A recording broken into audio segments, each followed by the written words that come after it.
Okay, so I think we are live. I'm going to give the audio a second to come through.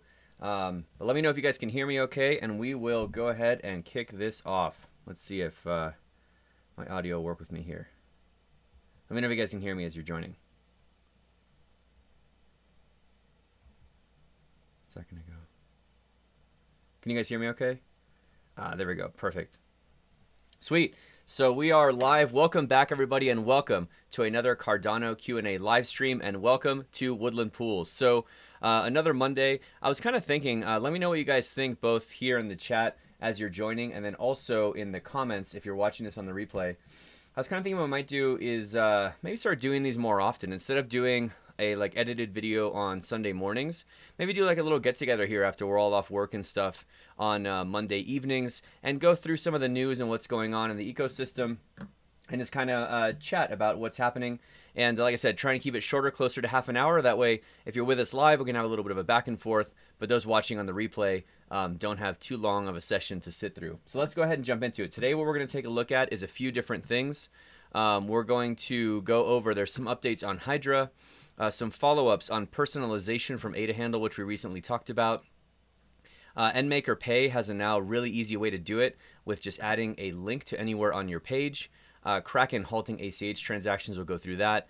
NASDAQ trying to do some custody stuff, and some updates on book.io. So cool. As you are joining and you're coming in, let us know where you're joining from, and also any questions that you have. And then as we're going through the stuff here, let us know any questions down below that you might have. And every now and then I'll make sure to take a look and pause and go through any questions people have about the stuff that we're going over. So with that, let's go ahead and jump into it. First thing I wanted to say is that if you are not following us on Twitter, you definitely should. I'm trying to be better about also reminding people that we have a Twitter account, but we tweet out all different kinds of stuff here, and then also retweet things that we hear about that we think might be useful to you all. And one thing here, actually, this reminded me when I was looking at it, is just this last epic, the ASPEN stake pool passed 500 blocks. So a huge thank you to all of you out there that have been supporting the channel and supporting the pool for more than 2 years now. And if you've been following the channel for a while and you want to support us, the best way to do so is to delegate to the ASPEN stake pool, and you can join one of our over 800 delegators with now over 500 blocks. So that's been really, really cool. And thank you to all of you that have been along with us for that ride. So then moving on, I wanted to show you guys this. So Sebastian, who is, what's his technical title? He's one of the primary engineers. I think he might be one of the 2 lead engineers on the Hydra project. Announced just a few days ago that we now have a Hydra head open on mainnet, and they were going to feature it in the meeting they were going to do that day. And the next release will be the first one that's mainnet compatible. So anyway, we're going to dig into this more as we hear more about what this Hydra head is actually being used for. But there's a huge thing that we've been following for now probably over a year about the impending release of Hydra, and it's cool to finally see this is now on the mainnet.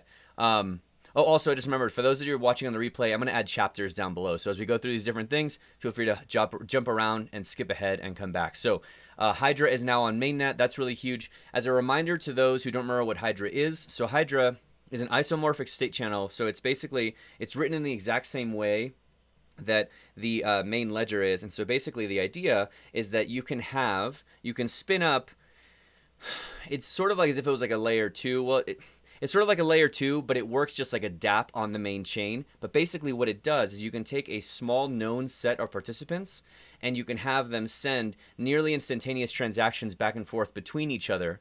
And when you have such a small set, what you can do is you can achieve what with finality is like sort of the notion of how long it takes for a transaction to be considered final and immutable on the chain.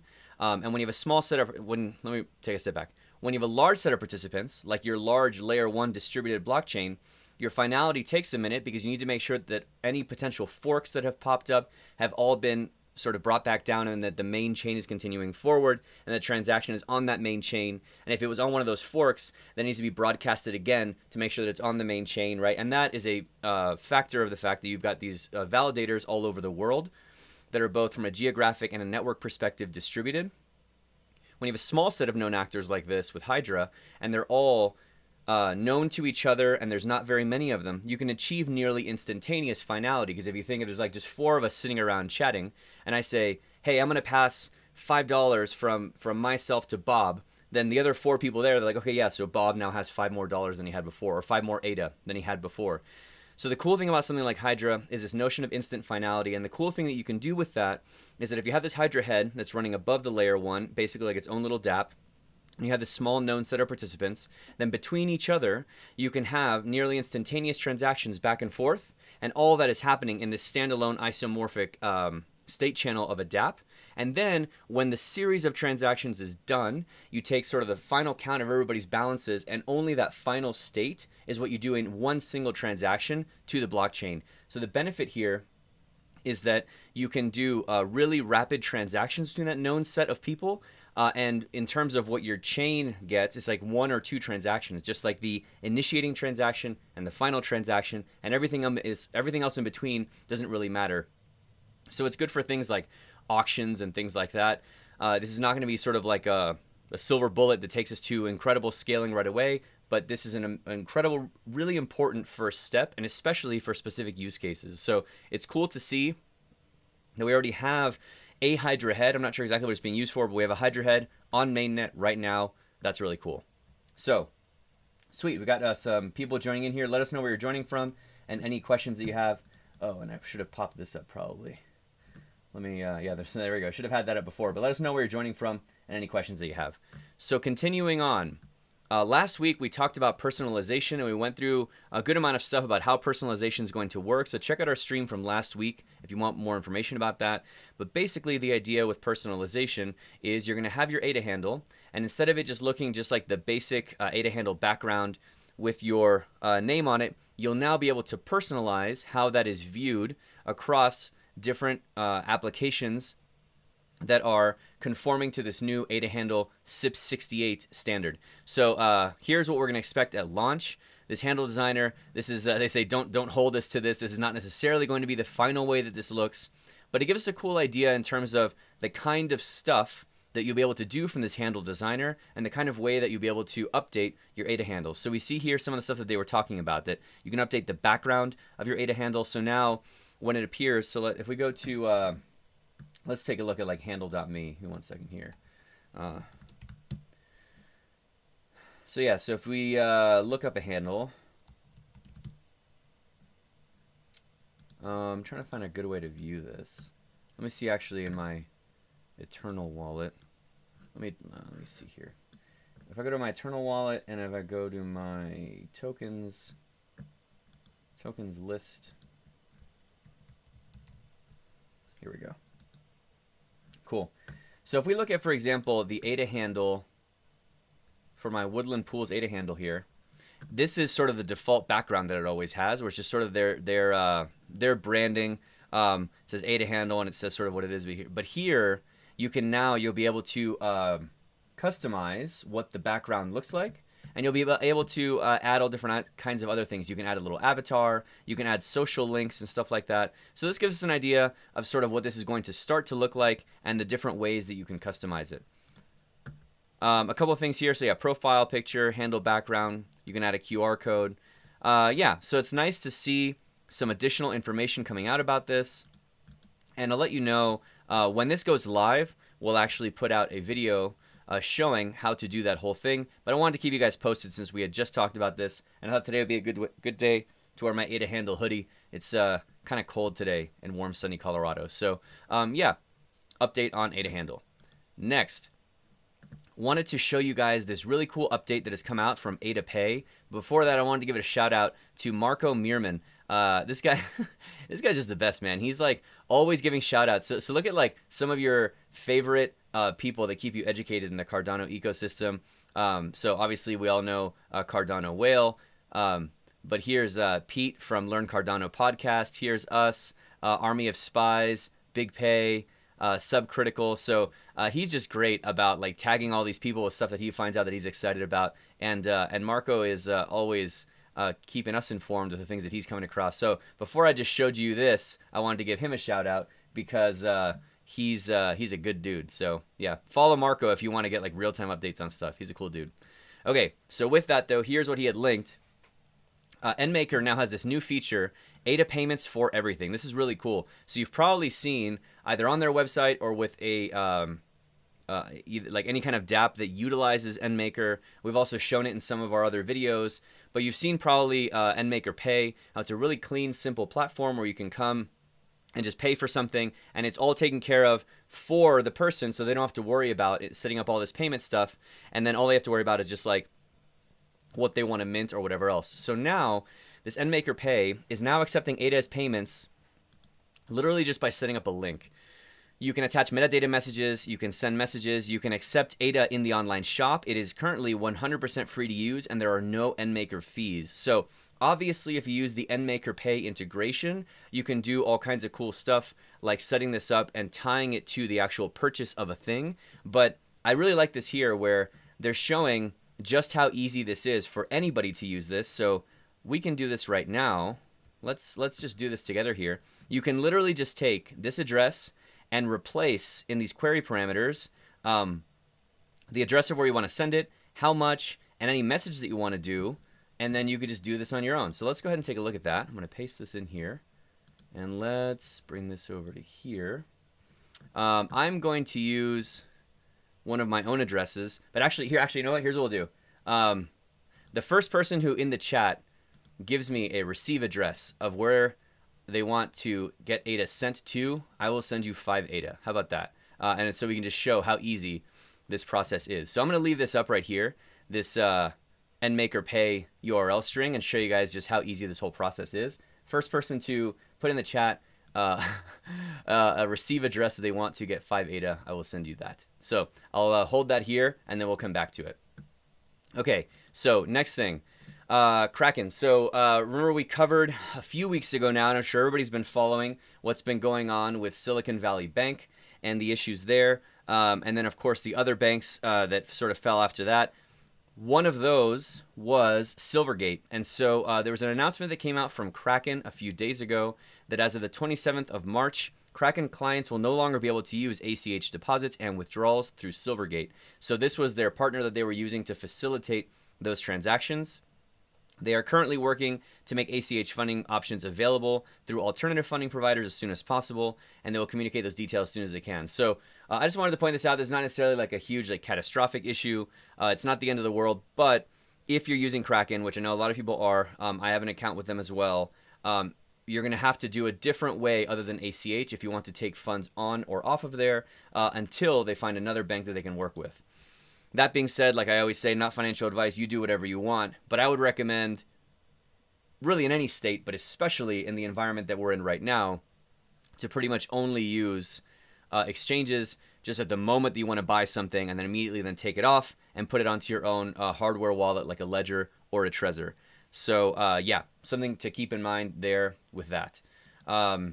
It seems here like they were saying here, it says something else where there was like other ways that you can still do like other kinds of payments, but for ACH, that's on hold until they find another banking partner to work with. Okay, cool. So next, the other piece here. So NASDAQ, this is actually something that we've been talking about for a while on the channel in terms of how, if you think about, at first time I thought of this as something I think Charles had mentioned a while back about how financial institutions moving forward are going to basically become financial services companies, and you know, the same way how print newspaper companies became like online newspaper companies. I think that's what we're going to see here, where your traditional banks, instead of just being somewhere where you go and you deposit your fiat currency and you have like a checking account, instead of fighting this crypto stuff head on, I think they're just going to say, okay, you know what, you can also put your crypto with us. And this here, I think, is a big step in that direction. This came out one day ago.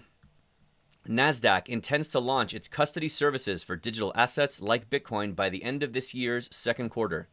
So that's huge. The exchange operator is among those traditional financial firms that want to play a role as intermediaries in the crypto sector, which saw the collapse of some major players. So I'll link this whole article here in the description down below.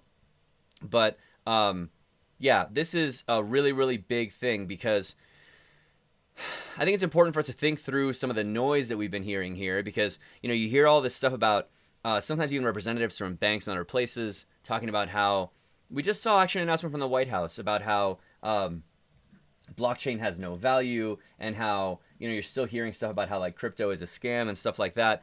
But quietly in the background, we're seeing these different companies that are spinning up ways to facilitate transactions for users and act like some of these exchanges that we've seen that are just based out of like nowhere in the Bahamas. Some of these financial institutions are like, hey, we can do that. This is the kind of stuff that we do. And I think that here we're seeing it with NASDAQ, but I think you're going to see it more and more from other financial institutions like Wells Fargo or Chase or whatever else. They're going to say, oh yeah, instead of going somewhere else to some exchange, just stick with us. We will help to be your custodians. And I think they'll probably all start offering as well, like custodial services to like hold your crypto in a wallet that they're managing. I wouldn't recommend that. I always recommend having everything in your own hardware, software wallet. But I think we're going to start seeing this stuff more and more. Okay, let's see here. So Ernest shared with us an address that we can send to. That's actually a really good ADA handle, ADA investor. Cool. So they don't currently support adaHandle yet on that NMKRPay thing, but let me get this. Let's do this here. Cardano scan. I'm going to go to Cardano scan, and here in a separate window, I'm going to go to Cardano scan and paste in that ADA investor adaHandle, and I will grab the address from there. Okay, so let's go and do this. Let's use NMKRPay, and we will send 5 ADA to Ernest using this NMKRPay link. So I think this is pretty cool. So here we go. So for those of you just joining us, here's what we're doing. NMKR has now extended their NMKRPay so that literally, if you want to do this yourself or on a website or anywhere else, you can literally just grab a link like this in this format, pay.nmkr.io, !receiver address, and then you just fill out these query parameters, and it will make for you a fancy little link so that you can send to anybody to set up a payment. So let's do this. So I'm going to paste in here the address that Ernest just shared with us right here. So I pasted in here, pay.nmkr.io. Receiver address, I put in the address that Ernest shared with us here. And actually, he shared me the adaHandle, but then I looked up on Cardano scan what the other piece is. So, and now, of course, I'm second guessing myself here. Let me make sure I do this correctly, because now that I've got that other thing auto-completing, I want to make sure I do this right. Okay, so here's where we're going to paste our address right here. There we go. Perfect. Next, we need to fill in the amount that we want to send, and this is going to be in Lovelaces. So 1 ADA is 1,000,000 Lovelaces, so we will send Ernest 5 million Lovelaces, so 5 ADA, and then a message, thanks for the support. Okay, cool. So now check this out. When I hit enter here, this is going to send me to NMKR, and then using those query params is going to pull up here an NMKRPay pop-up where we can do that transaction straight to Ernest's address. Awesome.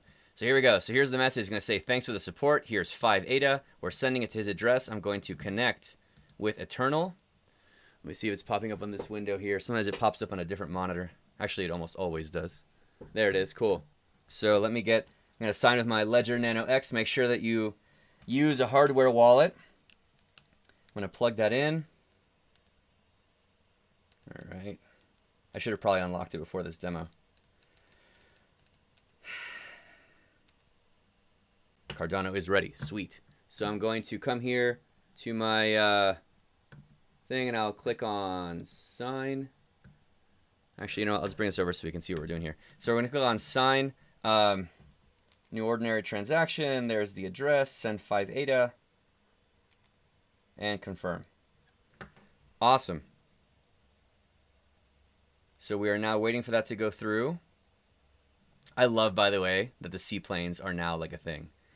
So payment successful. So here's our payment details. This is from my Woodland Pools wallet, and here it is going to Ernest. And what we can now do is, let's see if we can actually just do it from here. Let me see, how do we do this? Share on Twitter. Let's see what this does. Oh, that's so fun. So we'll do this live together.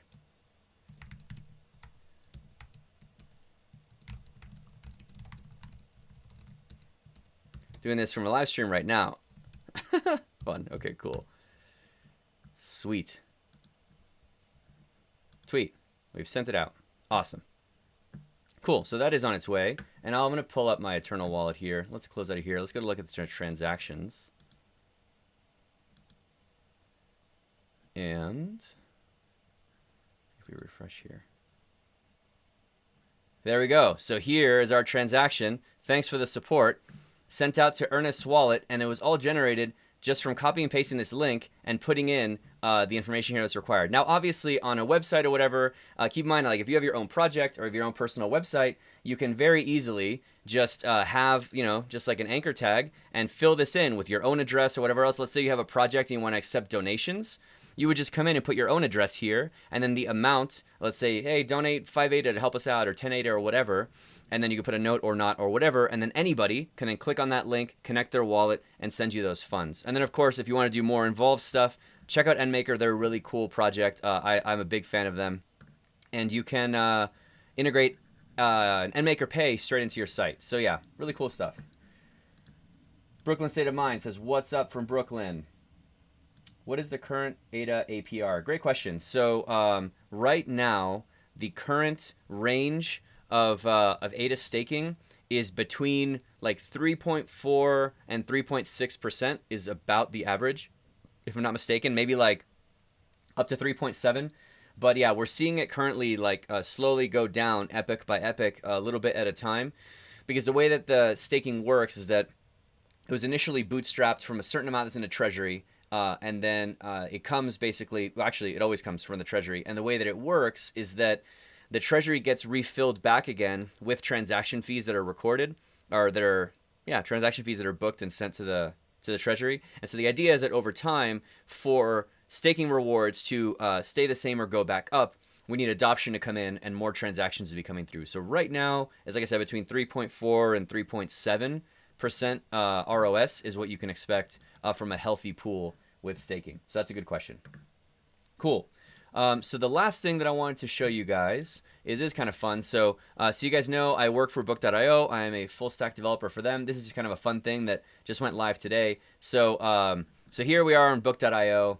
And something that I just added, well, we added, deployed this today, but something I've been working on that I thought was kind of fun is you can now, when you come to your account, you can come to language and you can change languages and change it to Spanish. And so now everything on the page is now in Spanish. So if you, for example, if you speak Spanish and you prefer to see your stuff in Spanish, then now like the whole page is in Spanish, which I think is kind of cool. So it was a separate thing that I was working on. We were adding localization anyway to get some hard-coded strings out of the app. And I thought it would be kind of fun if we added the ability to do multi-language support. And so, yeah, so we just started off with Spanish. We'll be adding more of them in the future. But I thought that was kind of cool and wanted to share that with you guys. So, hey, okay, sweet. So Ernest got his ADA. Fantastic. I'm really glad to hear that. Where are we at on time? Oh, perfect. We're coming in at just under half an hour. So let's see here. We've got Brooklyn State of Mind said, thanks for the info. And Ernest got his 5 ADA. So perfect. This is actually, so not a ton of questions today, but that's totally fine because this is actually kind of what I want to start moving to is that basically on Mondays here, let's start doing these live streams. I'll have about like 20, 25 minutes of content to move through. Whatever questions you guys have, we'll also answer. But if not, we'll leave it nice and concise and make it so that people that are watching on the replay can get an update on all the stuff that we are doing that's not necessarily too much longer than the edited versions that we would normally do on Sundays. So, oh yeah, I always forget to say this. Give it a thumbs up if you're enjoying it. Share it out with friends. We'll probably, I'm thinking, unless there's some other like breaking news that has to come out earlier, I don't think I have any tutorials planned for next Sunday. So we'll probably do this again next Monday at 7 p.m. Eastern, 5 p.m. in warm, sunny Colorado, which makes it about 11 p.m. UTC. So if you want to join us live next time, join us then. Let me come back here. If you want to support the channel, delegate to Woodland Pools. And I guess we can finish off here on the full screen. Thanks everybody for coming out. This is always a good time. Come with questions next time, and then we'll do those. And then if not, we'll keep it nice and short. Thanks again.